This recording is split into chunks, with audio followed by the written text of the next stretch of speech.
Welcome, wiggity welcome. Welcome back to the stream. We have a beautiful August 27th, 2025. Bitcoin trading around 112,000. And it's nice and cool out, finally. Today, we're going to enjoy just getting a few more blueprints in Undermine and getting a little further towards some of my achievements. And we're going to listen to Preston Pish talk about the convergence of Bitcoin, AI, and energy. Summit of Summits. With Rod Rowdy. Like, and Kathy's the one that kind of planted this in my head. Bitcoin and freedom. Rod, it's been too long. It's been way too long. How you doing? I'm doing very well, Preston. Happy Friday. Welcome back to the States. It's great to see you. Yeah, it's good to be back. I love going to Europe. Yeah. I just hate the flying business. Like, the admin to get there is the part that's like just terrible. But once I'm there, I'm loving the coffee, first of all. Like, It doesn't get any better than that. But I'm happy to be back home. Yeah, and it's just, I mean, you were in Riga, right? Yeah. For Baltic Honey Badger. And just the people, what they're building, the innovation that you can touch and feel. I mean, it's simply amazing. How about the Arc? Absolutely. Yeah, I was there and I was just talking with Max and Anna, and they're like, oh, did you see that we did the first ARC transaction with Cooks and some of those folks? And I was just like, no, are you serious? Because the last thing I heard, you needed like a soft fork for that to happen. And they're like, no, they did it. And I was like, what? So yeah, that was a really big deal. If we can go on like a tangent right now, because, when I got into Bitcoin, which was like in 2017, 2018, remember the lightning torch when we were just like trying to pass around a lightning invoice around? Yeah. Like Jack Dorsey to Odell to like Adam Back. I mean, it was hilarious. Yeah. Back then. But now, I mean, you got Square accepting Bitcoin at the POS.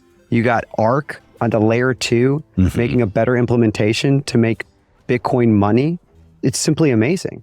For people that maybe aren't very tech savvy, because we're like nerding out with some of the terminology here, but I'm not tech savvy either at all. But in general, what this is doing, so ARC is another protocol that some of the best engineers in the space have been working on.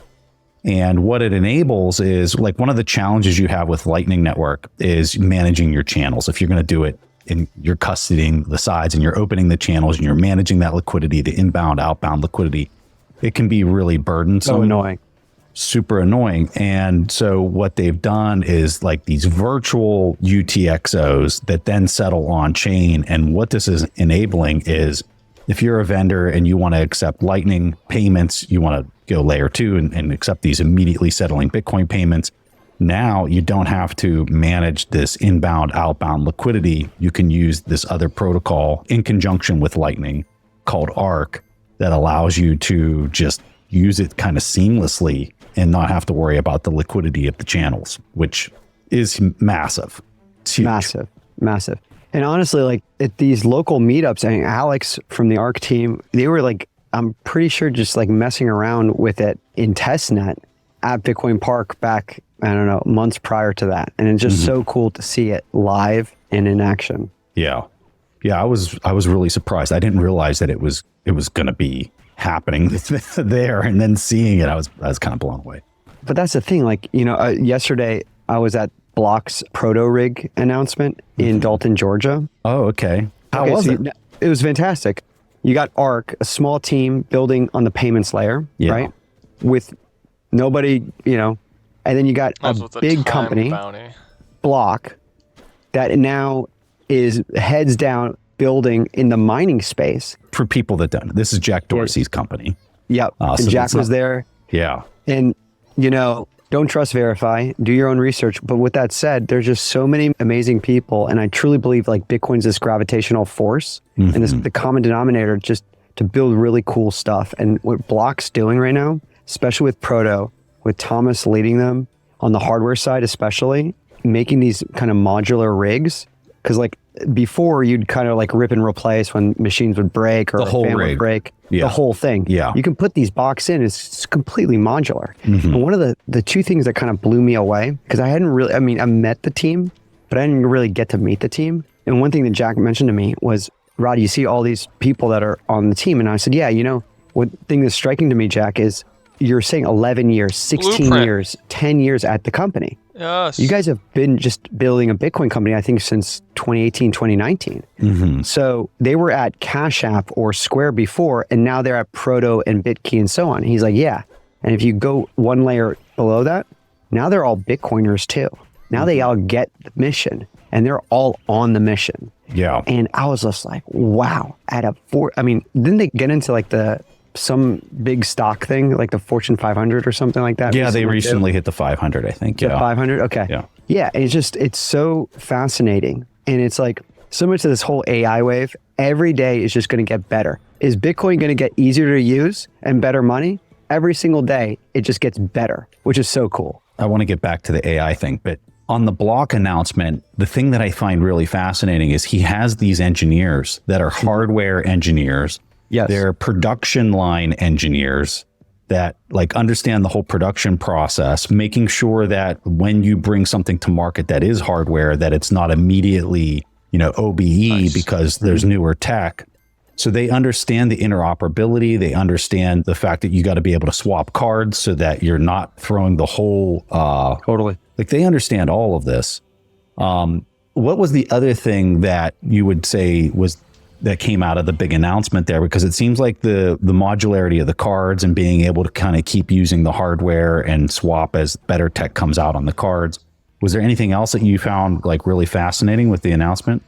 I'll say two things just from my perspective. Yeah. One, there was a lot of head nodding and they did the work for a year plus on this. Mm-hmm. And when Thomas was doing his keynote, he was mentioning like, we went to a bunch of you guys, we went to sites, we went to each of the areas. Yeah. And we're like looking and feeling the pain points, and they designed based on that kind of feedback. That's one. Yeah. Two, this is a product that's for all, but who are your biggest customers? Like, so it was really cool because we were at the core facility and we actually got to see it live. So, some people are like, oh, wait, don't worry, 2 more weeks and we'll plug it in and it'll work, promise. But it was like live running at the facility. And you would think from a business opportunity standpoint, you would just be with big co-miners there, right? Because they're the biggest tickets, they would make the biggest purchase orders. It was awesome, Preston, to see my friends Scott 9000 from the BitAxe Project, Eco from the 256 Foundation, the Wilson Mining Brothers, who are just these like... Scott was in Riga, so he must have gone straight to this. He went straight there, took a 2-hour ride from Atlanta to like wherever we were in Georgia. Yeah. And he was just like, I'm ready. Because he's been waiting for this for a long time. Yeah. But to continue on top of that, there was West Texas miners. Shout out to the Choya guys, Brad Cuddy. And then there was the big co-miners. You had Clean Spark, their entire executive team was there. Wow. Foundry CEO Mike Collier was there. And so the fact that Jack and Thomas and the entire team, Genia, they all invited all of these different groups was a testament to their going into the market and getting into the community, all feedback, not just from one subset being the largest ticketers or purchasers, the big co's. Yeah. Yeah, so much of this is really difficult. I know Blockstream's been working on something to bring to market, but I haven't really heard what their timeline is. I talked to Adam back, 2 years ago now at this point, maybe 2.5 years ago about it. And it seemed like they were, it's not easy. This is like really This is not hard stuff. easy. Yeah.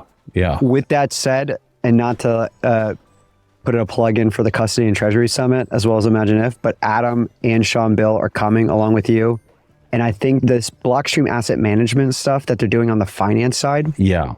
is really interesting. And I don't want to speak for them and so on, but like what Adam and Sean and the team that Sean's building around him, me, I'm not like the TradFi finance guy. I'm like more of a community builder and entrepreneur, but there is something there. A lot of it to me is still noise and just vaporware, but there is some signal within there, especially on the business side and then also on the capital allocator side to be able to create different investment vehicles to continue to get exposure to Bitcoin, the underlying asset. So I think there's something there, and you know much better than I do. So I think Blockstream is really going to focus, and they are focusing in that area. Yeah, Adam's been coming up with super creative things for years now on this. Yeah. Okay, let's talk a little bit about the custody summit. Tell me the dates for this. Yeah, September 17th and 18th. On your calendar, Preston. It is, I swear. I know. No, you're the man. So like these, and it's really cool because there's so many things going on in Bitcoin. Like it's fascinating. Every single second, it's like, wait, there's another thing going on. And all of them, they seem cool. I think with the park, and you've been so kind to participate in a number of them, is really creating and curating these experiences around something specific within the Bitcoin and freedom tech space. I didn't really want to do this, but I felt inclined to create a custody and treasury summit because, a lot of the conversation is around the acquisition of Bitcoin and buying Bitcoin. And I do think custody and treasury need to go hand in hand. Yes. So if you're you have a treasury strategy, absolutely. You're a small business owner, you're an individual, you're a large co.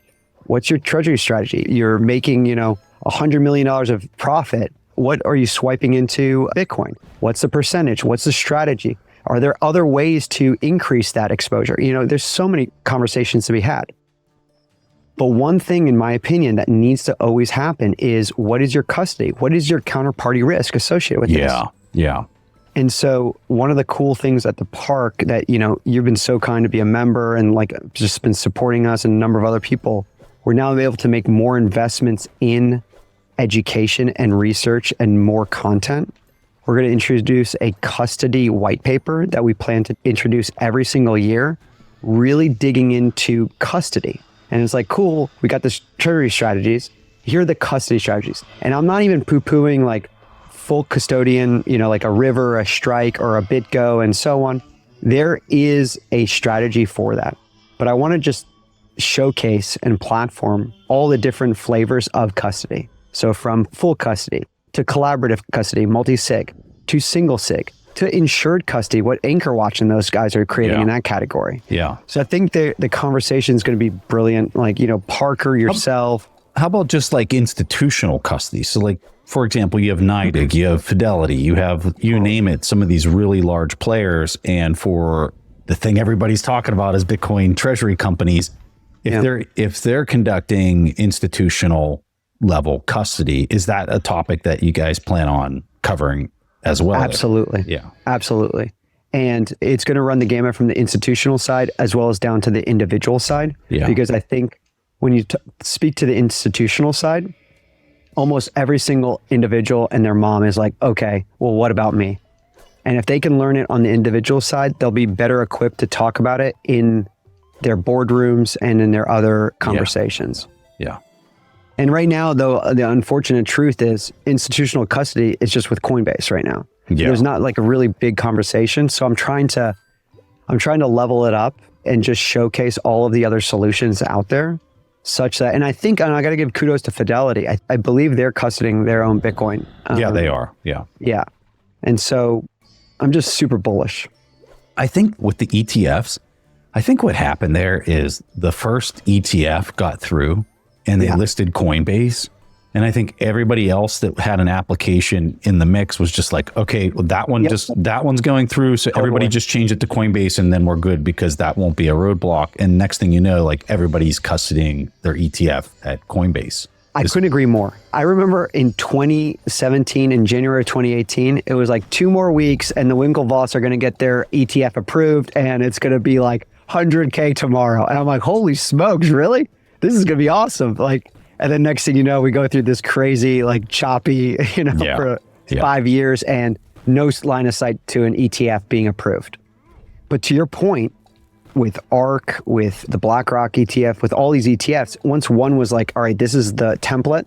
And this is Kathy Wood's ARK, not the ARK we were talking about at the beginning of the show. Go ahead. Sorry. Yeah, no, Kathy Wood, ARK Invest, ARK B, her ETF. I hold both sides of the argument, right? And I can totally understand just being worn down from just application conversations, being ridiculed, and then being wait, what? We're the bad guys now? We just want to get a spot ETF, Gary Gensler. That's all we want to do. Not a, what were the other ones that were introduced that were just totally asinine before the spot ETF? It was some other stuff that wasn't even like close. Yeah. On this topic, I'm really excited that you're doing this custody thing. Here's the why. So I was over in Lugano given a class on Bitcoin treasury companies and how it all works, the mechanics, blah, blah, blah. The class had incredible questions. And one of the concerns that just kept coming up, which is a super valid concern, is, Preston, aren't you concerned that all of this custody is getting centralized at one place? And I said, well, I share your concern, first of all. I'm not trying to say that there's not a concern there. But I also think that more and more companies, if we just play the tape forward, right? Let's say we warp ourselves 15, 20 years. In our opinion, every company on the planet has some form of Bitcoin treasury or savings that is sitting on their balance sheet in some form or the other. Now, whether it encompasses a MicroStrategy level, probably not. But any company that is sweeping and retaining earnings, they might own other equity. They might continue to hold it in Bitcoin. And if they're holding it in Bitcoin, this means that, look at how many companies exist in the world, publicly traded companies, they have to have some type of custody solution. Yes. Right? So if these companies are going to, by the tens of thousands, need some type of institutional custody, what does that look like? Is it going to be all consolidated into the hands of, call it a Coinbase or just 3 actors? And my opinion is, no, it's not. You're actually creating an incentive to have more institutional level custodians that are, the good actors are going to get the business. The bad actors, hopefully there aren't any, but, I'm not naive either, are washed out because they just didn't perform a good service at a reasonable price.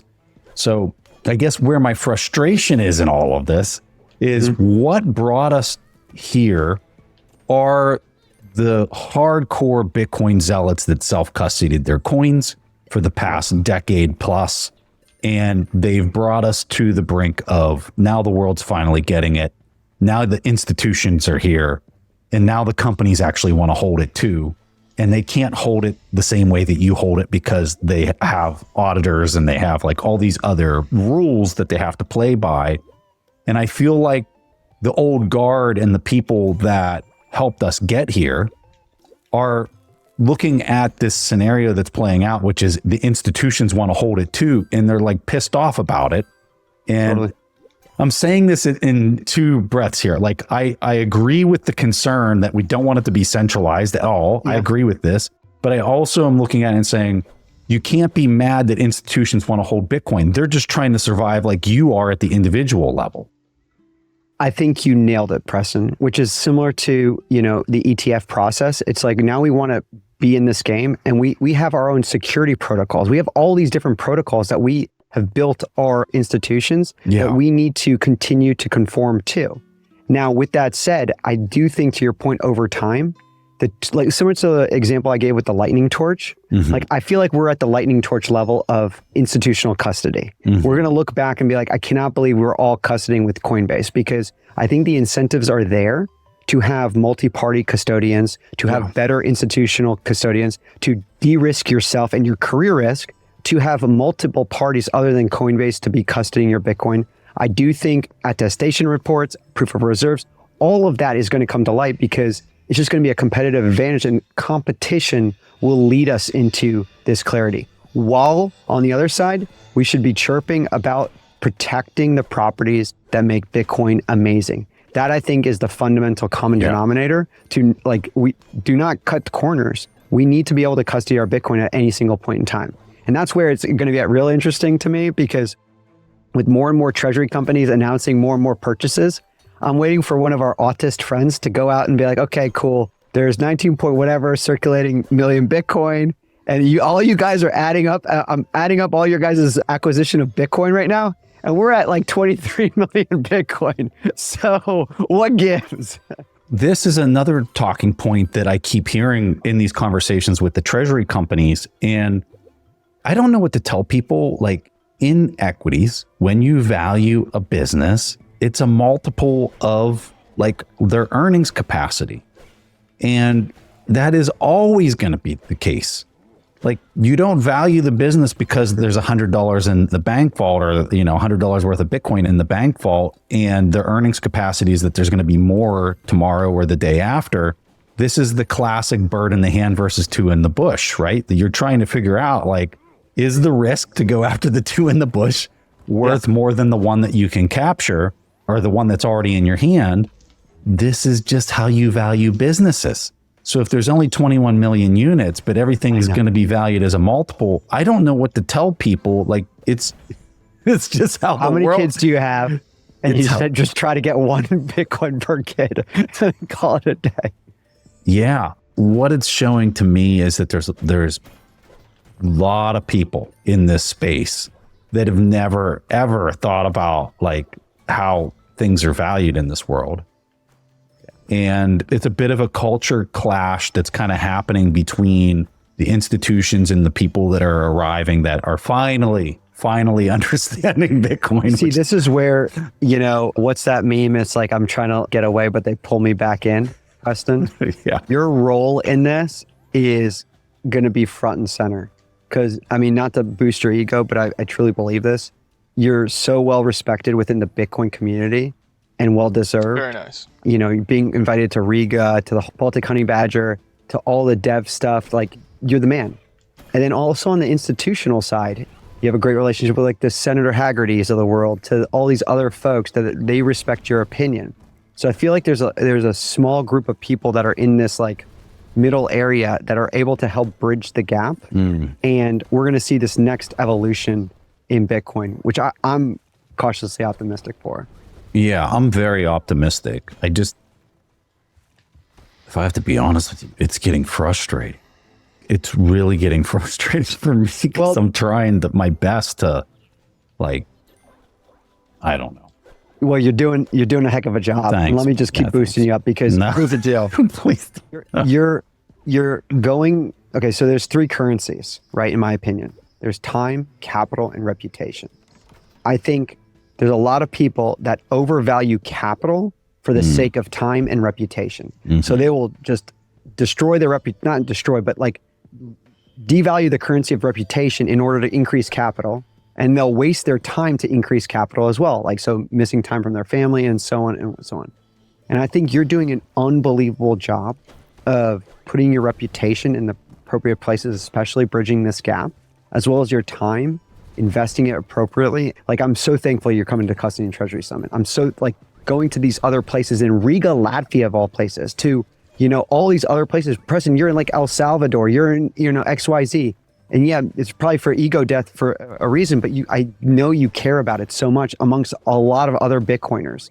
And so there is a lot of chirping, especially online, and, like, a lot of these other things. But going back to the ARC, the payments, just seeing that gives me so much energy and gives me so much hope for what is to come, that I'm like, you know what, I'll create another 100 summits to bring people together, because the in real life conversations are 100x better than any of the keyboard commando conversations that are happening online. Yeah, amen to that. Let's talk a little bit about the physical spaces, because you've expanded the network.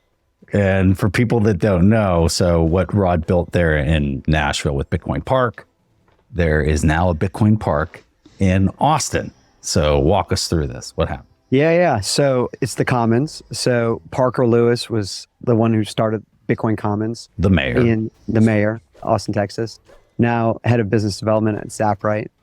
He just, like, focused on building Zaprite. And he asked me, like, hey, we really, like, the Austin community is amazing. And by the way, the Austin community is amazing. The density, and I don't like to say this because Parker and I have this, like, frenemy competition between Austin and Nashville, but the density of developers, engineers, and entrepreneurs in Austin, Preston, is unbelievable. Like, straight up unbelievable. I have been, like, basically going there a minimum once a month, but, like, at the beginning when we started it in February 1, I was going there weekly, just doing a day trip. Mm-hmm.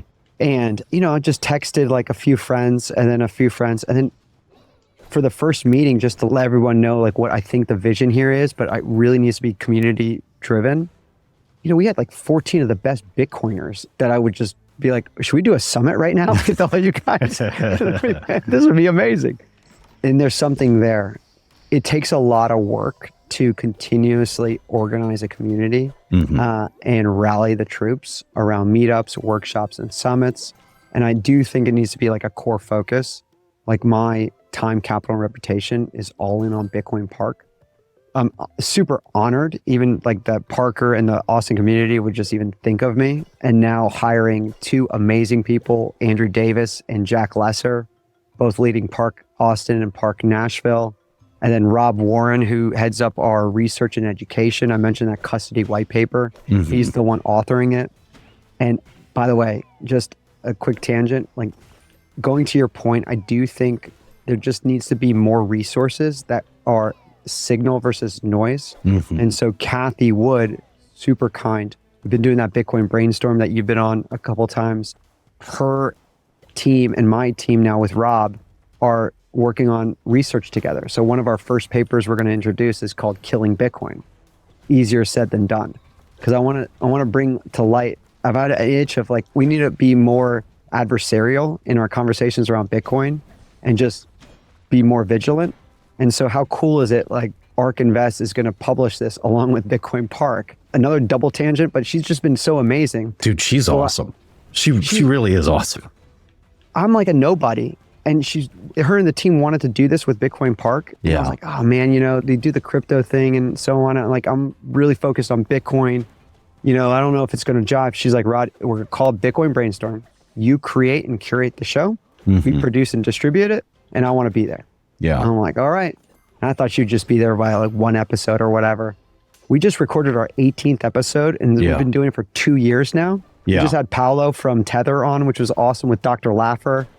And it's just been a blast. So I do think locally produced, globally distributed, high signal Bitcoin and freedom tech news and information is going to be a huge need and differentiator. And that's what we're going to focus on. Yeah, love it. Yeah, I got a chance to meet Dr. Laffer and Kathy. Not only meet him, you were on the panel with Kathy and Dr. Laffer. It was great. I know. It was a huge honor to really kind of sit down with both of them, thanks to you. Just tell the audience a little bit about him and how quickly he just kind of like got Bitcoin like immediately. Yeah. But it's really neat, the story with him. Yeah. If you get the chance to meet Dr. Laffer, I would cancel everything you got and just make it happen. I love his energy. I love his curiosity. I love his directness. He's a big brain. Tell people his background for people that might not know who he is. So he was the former economic advisor for the Reagan administration. He was also the author of the Laffer Curve in economic history. He's also Kathy Wood's mentor. He was her teacher back in college, right? Yeah. Exactly. Yeah. And so they stayed very close. Yeah. And I'm pretty sure he's on the board of ARK. I mean, they're very involved and have a great relationship. So he's just amazing. He's in Nashville. His office is right up the street. His team comes to the park. I mean, I pinch myself because I'm like, what timeline am I in right now? We got like all these people rolling through the park. I can honestly say, I don't know that I've been to the park. The last 4 times I've been up there, there has at least been a senator at the park the last 4 times I've been up there. No. And every time I'm there and I see just like the people that are coming around for the events that you're holding, I'm just like, is this real? Yeah. Like, what is happening? This is so crazy. And they're in like dad jeans and New Balances to like and it's just, whether it's policymakers and, they're great, but like, it's like the Dr. Laffers and it's like the Kathys and it's like these other really amazing people in their own respective industries that want to just learn. They're there to learn from us. Yeah. And then develop relationships directly. And that's what, one of our core values at the park with the team is like no gatekeepers. Like we are not gatekeepers here. So like we want to authentically create connective tissue amongst our Bitcoin Park member community and then our general Bitcoin Park community as well. But no, Dr. Laffer is unbelievable. And so like a little bit of the reason why I wanted to do Imagine If, to be honest with you. So explain this, because this is happening after the custody summit. That's right. And then, go ahead, run with it. Yeah, so it's September 19th and 20th, and something I've been dreaming about for a long time. So I've wanted to do a summit of summits because and Kathy's the one that kind of planted this in my head. She's like, Rod, there's a convergence happening right now between Bitcoin, AI, energy, and all these industries, and they're all converging and colliding right now. And it's going to be fascinating to see what happens. And I'm like, yeah, you know what? We need to like bring that conversation to light. And it would be very tough to do it. You know, even like our park summits are very focused on Bitcoin and freedom tech, and they're like 100, 150 people. This one, I really want to bring a lot of the industry leaders across Bitcoin, AI, energy, and freedom tech together. And then on top of that, Kathy and Dr. Laffer, every time I get them together, magic just happens between them. It's simply amazing. And so the ARC team, we have a weekly meeting with the team just to riff on a number of things related to Bitcoin. And it's like, I'm going to do this. And I would love for you guys to partner with me. I'll do all the work, similar to the create and curate. You guys produce and distribute. And they're like, Otto, yes, let's go. And Kathy's been kind. She's coming. And Dr. Laffer's in. He's coming. Adam Back's coming. Odell and all those guys are coming. Ego Death would love all you guys. And you guys are just crushing it. So I just want to give you guys a shout out. And it makes it really cool because now, you know, a lot of the policymakers and they now know about these Bitcoiners. And when I'm like, oh, you know, Adam Back or Preston Pish, or, you know, so, oh, they're coming? Okay, great. Yeah, that's awesome. Tell them I said hello and we're going to come and like, we'll just be in attendance. It's okay. And we just want to be there and support and learn from the broader community. Yeah. And the other second point is like, I like when they ask like, what's the topic, right? And it's not like normally other ones would ask like, who's coming? What's the audience size? And so on. And they're asking like, what's the topic? Yeah. Oh, that's interesting. Of course, they're going to want to know who the audience is, but they can glean into what's happening. And so at this one, we have like 65 companies, over 200 folks registered already for Imagine If. We have like companies like XAI coming with most likely the Boring Company, like those type of companies. And then imagine a Blockstream, Anchor Watch, a BDK Foundation are also going to be in attendance. Energy companies like TVA, shout out to them. They are going to have a pretty significant presence and probably a participation as well. And then there's other energy providers. Like where it gets really fun, especially on the Tennessee side, Preston is on the nuclear. And so you got like Kairos Energy, Orano, Okla, like we're tracking to have all of those folks in attendance too. So I could see a conversation, and that's why I titled this Imagine If. And I want people, and it's dreamers and doers. It's like, you know, you got a Jack Dorsey, for example. He's dreaming of like, we need to decentralize Bitcoin mining and really compete at the rig level. And then he's got an amazing team of doers that just execute on that mission. And so I want to bring both of those groups together, and I want us just to dream much bigger and what those possibilities are, and then implement the world that we want to see. It's interesting because like those three things are just converging, almost like three different galaxies just kind of converging and are just going to smack into each other all at the same time. So the fact that you're like putting that all together, to me, is just freaking brilliant, first of all. And I just can't even imagine like what's going to come out of that. Because I mean, if I was a policymaker, if I'm an elected official or whatever, and you're not like crazy hyper focused on those three things for your state or jurisdiction, like I don't know what to tell you. You're totally missing the boat on where everything's going, right? Well, and that's the thing. And I am very biased to Tennessee because that's where I live in Nashville. And I'm, you know, tell the governor's team and all these other, we have an unfair advantage with the TVA and Oak Ridge. We need to leverage this unfair advantage. Yeah. And especially on the SMRs, the small modular reactors. The state did a really good job of creating this like $70 million fund to like kickstart investment in the state around nuclear companies. Yeah. What I want to do, similar to the Bitcoin side, where we kind of made Nashville, where Bitcoiners in the US as well as globally kind of come and work, learn, collaborate, and build. Well, every year in September for Imagine If, I want to bring all three of those industry leaders and doers. You know, you're not going to be able to probably make it every year, but at least you know in Nashville, Tennessee, every September, Imagine If is happening. And you got to tune in and be a part of this because that's what, you know, where we have really deep and meaningful connections and conversations. Yeah.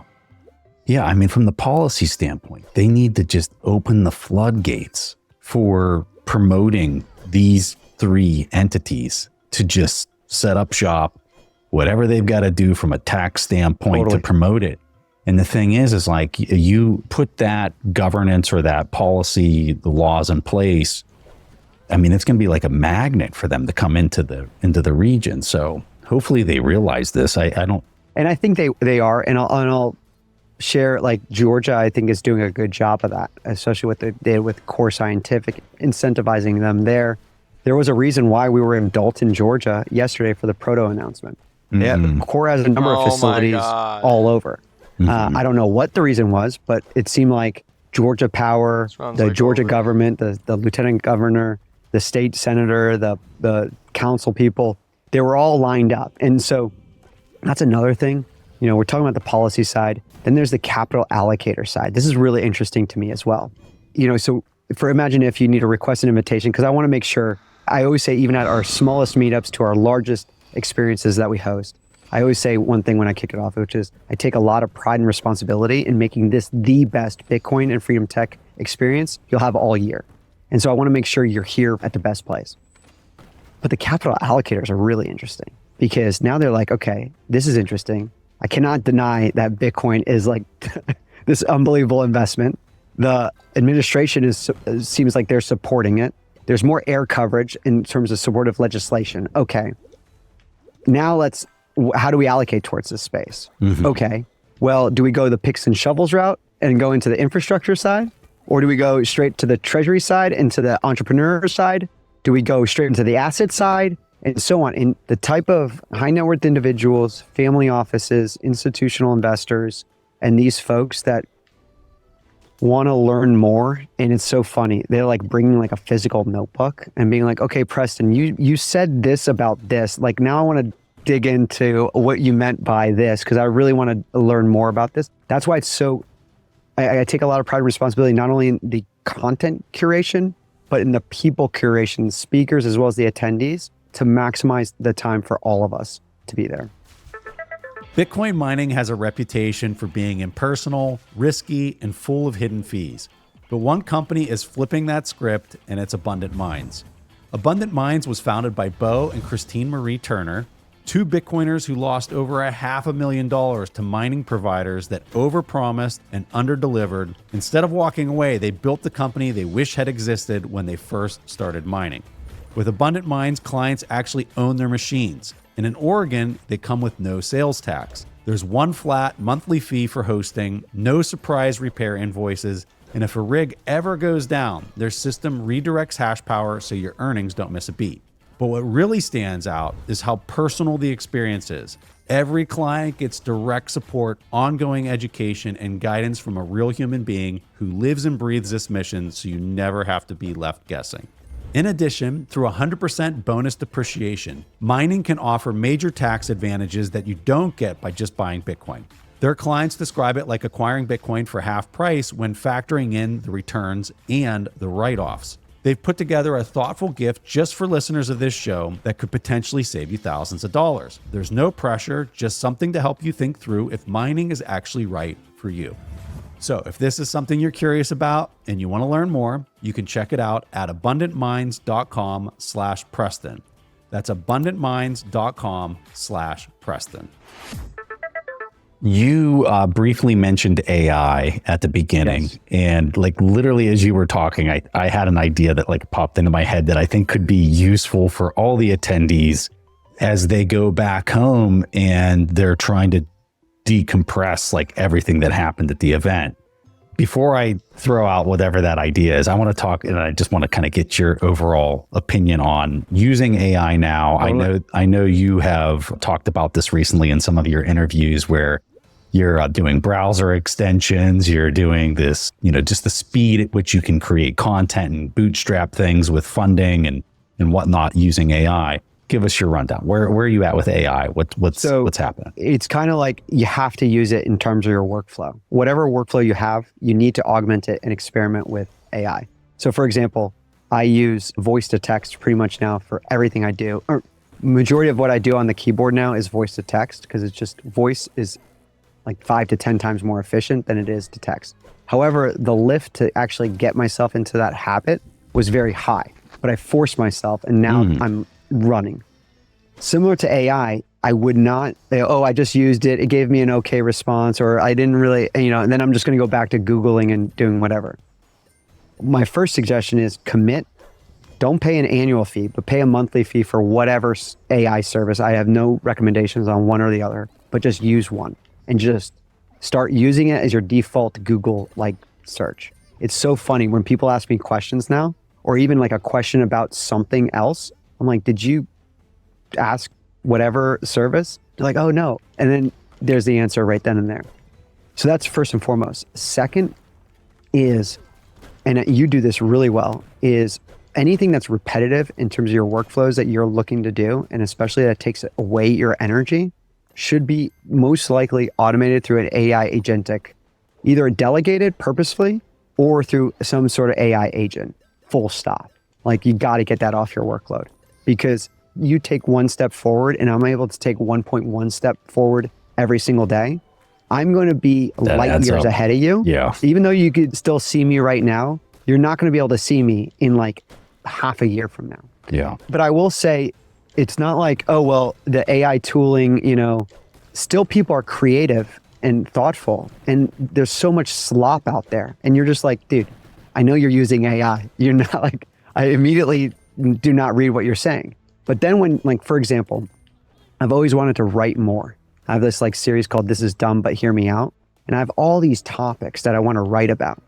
And now I can go to that backlog of notes and I can just start talking with the AI and just start getting my thoughts more crystallized.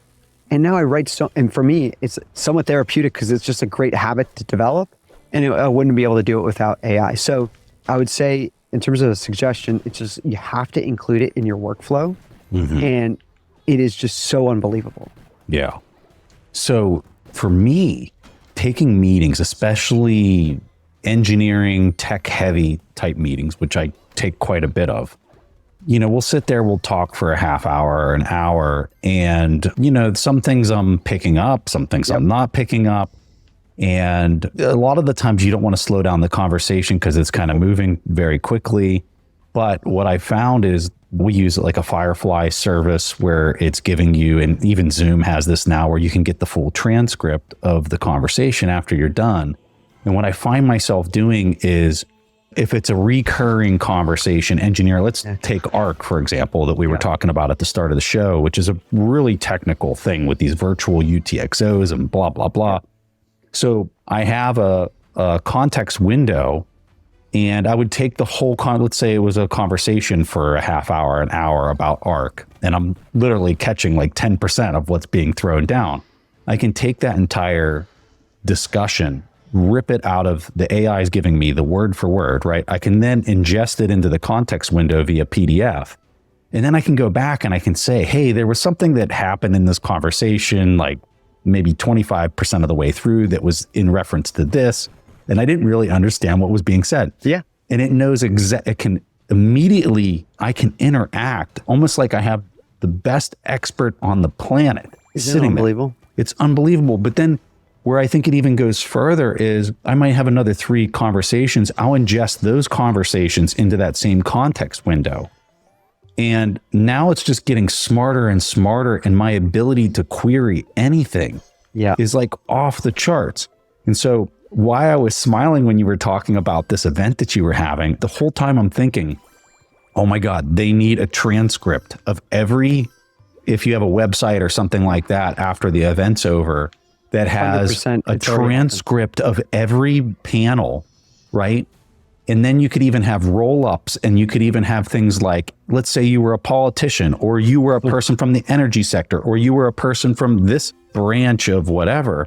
You can have an AI recap and like the so what, like, why is this important to you? Or what did you, like, you can get all of that out of there, and you could have these files that people could extract for themselves that could then help them chew through the value capture that they can get that maybe they just didn't have the time or bandwidth to be able to handle while they were there, or they didn't even attend, but they want to be able to ingest all of this.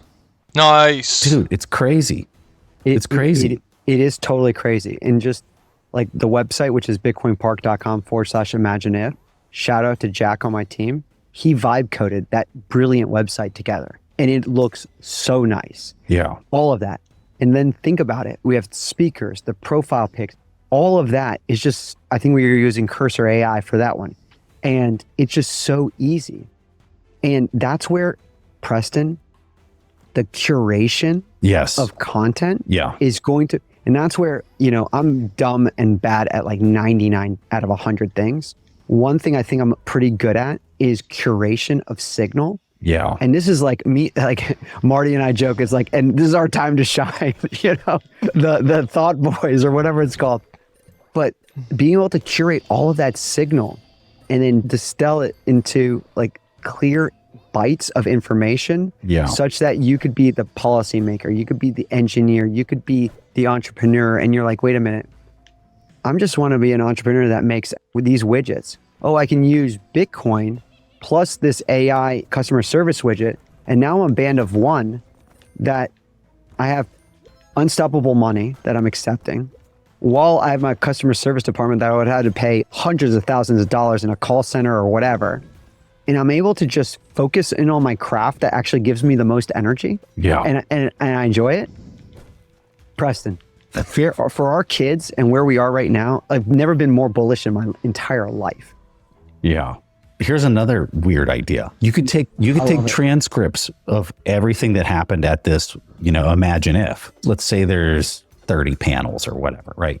You take the transcripts of those 30 panels, you put them into your own transformer so that you train it on everything that was said, right? And then you just have some like interface on the website after the event that I could go in there, I'm politician whoever, or I'm from the energy sector CEO whoever, and I go in there and I'm just like, hey, I'm out of the energy sector. Like, what is something that happened during all these panel discussions that would be really useful for me to know? And literally the transformer that's been coded up on all the conversations that happened at the thing can come back and respond and give that specific person exactly what they need to know that was insightful or novel that came out of the conversation. Totally. I think or at least my vision here, so you're totally right. And you could actually use Claude probably in ChatGPT and all that other stuff, as long as we make it available, which I don't see any reason why we wouldn't. I will say this, most people are though lazy, including myself. So they're not going to even want to maybe even do that interaction and step. They're going to want to go click and show me the clips, show me the highlight. And it's like the Instagram feed, But there's going to be a good percent that, want to go choose your own adventure and go down that rabbit hole. I do think this allows us, because we've done such a great job of curating a lot of conversations at the park. We're sitting on a treasure trove of just amazing content, similar to how you are as well. And we just distribute it on our just regular Bitcoin Park Twitter account. Well, we now have 18 episodes of Bitcoin Brainstorm. We have all these meetups, workshops, and summits that we've produced and published. Now we're going to organize them around these summits that we've created. So we have the Energy and Mining Summit in January. Most likely FOSS will be February. March is Bitcoin Takeover in Austin. April is our Grassroots Bitcoin. And the list keeps going to September, which is Imagine If and the Custody and Treasury Summit. October, we do Global Bitcoin Summit. And then there's a Bitcoin Payment Summit. There's Nostr. The list goes on. Every single one of those, Preston, I'd like to produce a annual white paper that is a good primer for the audience to come and learn more. And you don't even need to read the whole paper. The paper is just published, and then you can use your own agent interface to query it and be like, hey, my style and my learning abilities. How best should I prepare? I want to go to the Custody and Treasury Summit September 17th and 18th. What are 5 bullets I want to know about? Great. Oh, who else is speaking, by the way, on MPC, multi-party custody? And are they speaking on this? And what should I pick up? I was like, oh, Rob Hamilton and Adam Back are doing XYZ on this. And what are the risk factors and then all of a sudden it's like, imagine, that's why I wrote this piece, how conferences just suck. And they're just like a lot, very vanilla. And look, I get them and there's a purpose for these type of things. But like curated experiences like these summits, in my opinion, and now having more information to be better prepared to go into there to maximize your deep knowledge, as well as getting your connective tissue exponentially increased. That's what I care a lot about. And I think if someone gave me that resource ahead of time going into a 100-person summit, I'd be like, holy smokes, I'm like cooking with gasoline right now. Catching it with Preston and, catching it with this person on X, Y, or Z. Yeah. All right, Rod, we could just we could I know. just I love talk the all day bit. long. But if people want to attend this or they want to Sure. learn more about you, give them a handoff where they can learn more. Yeah. And Preston, I want to just sell you this. I know there's some days where it's like, oh man, and especially traveling and what There's you a do, lot. what you do is phenomenal, man. Thank you. And keep up the energy because it means a lot for the community, the Bitcoin community, probably the investing community. We still have so much work to do. We're still so early in Bitcoin Yeah. that we need more. So thank you for what you do. Thank you, Rod. That means a lot. It really does. Yeah. So I'm excited to see you in Nashville, September 17th and 18th at the Custody and Treasury Summit. I would recommend just going to our meetup page, bitcoinpark.com/custody-treasury. We'll probably put in the show notes as well.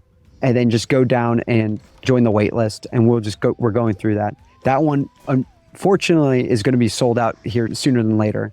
But we have a great lineup like you, Parker Lewis, Adam Back. I'm just pulling off the top of my head. Sean Bill from Blockstream. Odell's going to be there. And the list goes on. I'm humbled that you guys are all coming. So thank you. Of course. And then, imagine if this is the first one. This is the Summit of Summits, September 19th and 20th. We rented out the Fisher Center for Performing Arts, which is walking distance from Bitcoin Park. It's this beautiful theater. We'll probably have like 300 to 500 people when it's all said and done. And this is like capital allocators, policymakers, entrepreneurs, across the Bitcoin, AI, energy, and freedom tech space. And I just want these to be like crazy natural collisions amongst these groups of people. It's going to be pretty gnarly, in my opinion. So we'll see how it goes. I'm cautiously optimistic. I'm bummed that I'm missing that one. I'm excited about that. Well, you have a family obligation, and that is honestly the most important thing. So totally. I've got to describe this family obligation to you so you understand Please. it. Okay. I have a really good friend that I flew with in South Korea whenever, I was a pilot over there. Wait, our mutual friend or no? No, not but our mutual friend is also friend. Our mutual friend is going to be at this wedding. No way. But anyway, and that's a whole nother story. But we flew together when I was in South Korea, and the joke, because that's where I met my wife. I was flying in South Korea. So she knows him really well. And the big joke amongst all of us was he is never getting married. He's never, ever getting married. And that weekend, it's his wedding. And this is my buddy Joe. And we're going to Joe's wedding. So it happened. It happened. Well, congratulations to your buddy Joe. I will say, similar to what we're building at the park, what we're building is to be durable for decades, and that's where we value the time, capital, and reputation. And so, not this year for you, especially next year, but for this year, I can't be more thankful for Kathy, got another blueprint Dr. out of it. Laffer, Senator Haggerty, and a bunch of other folks, Senator Blackburn, a bunch of other folks, especially on the energy side. I'm really, really interested. Like, we have such deep relationships in Bitcoin right now, Preston. I am very interested in developing these level of relationships on the energy side, but especially on the nuclear side. I feel like these guys have just been like, I think it's going there, Rod. I think it's going there. Yeah, they've been pushed to the side for so long. Yeah. And now they're feeling the love a little bit. Yeah. And then us Bitcoiners can be like, hey, it's like the doctor. We got your back. It's the Dr. Evil meme, right? Where like, come. Yeah, exactly. I love it. But that one, if you go to bitcoinpark.com/imagine if, just hit the request invitation. I'm very proud to offer complimentary tickets for our Bitcoin Park members like yourself and others. And so that's like a small token of appreciation to increase the member benefit, is just adding to it. Well, you guys heard it here first. We'll have links to all of that in the show notes. And I hope you guys enjoy Nashville if you do attend. So, Rod, thank you. And until next time. Thanks for watching, everybody. Appreciate y'all. That's it for me. Catch y'all next time. Have a great day. Serious. Go enjoy yourself.